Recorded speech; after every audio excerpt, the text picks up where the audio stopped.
அனைவருக்கும் வணக்கங்க. இன்றைக்கி இந்த பதிவில் நம்ம வந்துட்டு ரேஷன் கடை ஜாப்க்கான முக்கியமான ஒரு தகவல் கிடச்சிருக்குங்க. அது என்னென்னு கேட்டிங்கன்னா, ரிசல்ட் வந்துட்டு இன்னும் 2 மாதத்துக்கு தள்ளி வச்சுருக்காங்க.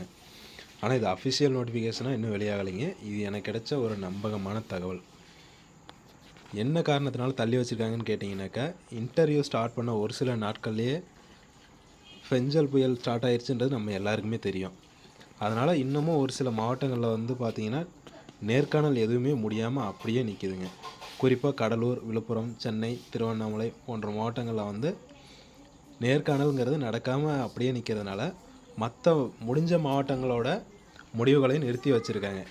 என்ன காரணத்துக்காக நிறுத்தி வச்சுருக்காங்கன்னு கேட்டிங்கன்னா, அவ்வாறு மற்ற மாவட்டங்களோட முடிவுகளை வெளியிடும் பட்சத்தில் அது விண்ணப்பதாரர்களுக்கு ஒரு அதிருப்தியையும் அரசின் மீதான நம்பகத்தன்மையை கெடுக்கக்கூடிய வகையிலையும் அமையுங்கிறதுனால அரசு இந்த முடிவை எடுத்திருக்கலாங்க.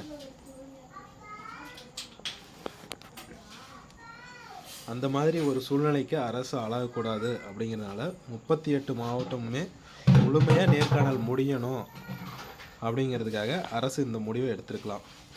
மேலும் விற்பனையாளர் மற்றும் கட்டுனர் பணிக்கான ரிசல்ட்டு அப்புறம் இந்த ஒத்திவைப்பு பற்றிய தகவல்களை அரசு கூடிய விரைவில் ஒரு அறிவிப்பாக வெளியிடலாங்க.